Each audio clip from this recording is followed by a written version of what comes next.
Pakar intelijen mengatakan perlu perencanaan matang untuk melancarkan serangan yang meledakkan pager milik anggota Hizbullah di Lebanon. There is lithium inside pagers, there's lithium batteries, those can be made to explode. But again, to have them all explode simultaneously or nearly simultaneously like that is going to require something more than coincidence. Kemungkinan besar bahan peledak dimasukkan ke pager saat proses produksinya. In order to get this kind of wounds, you need to have between 1 to 2 grams of a type of explosive, which is not, it's not a big technological issue. You just need to open the beeper. Once again, it's a whole supply chain. You need to open the beeper to put a very not sensitive explosive that it will not get operated in the time that you don't want it to operate, and a small operational card that can get commands from the outside.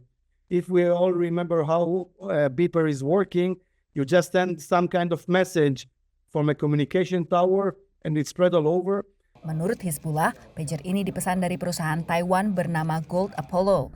Tapi menurut Gold Apollo, pembuatnya adalah produsen Hungaria, BAC Consulting.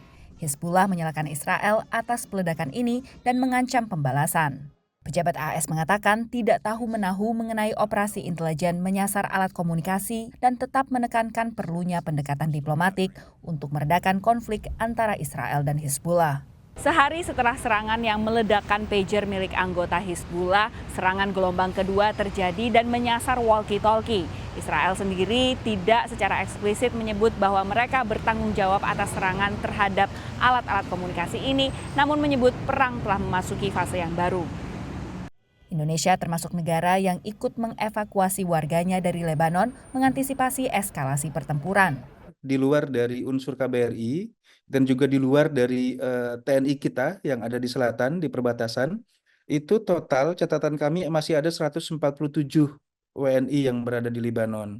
Nah, mungkin ini juga jadi satu perhatian kita sejak 4 Agustus 2024, karena kondisi keamanan yang tidak membaik, pemerintah Indonesia sudah menetapkan status siaga 1 di Lebanon dan kita mulai berangsur mengevakuasi para warga. Saat ini sudah 25 warga negara Indonesia yang kita pulangkan ke tanah air.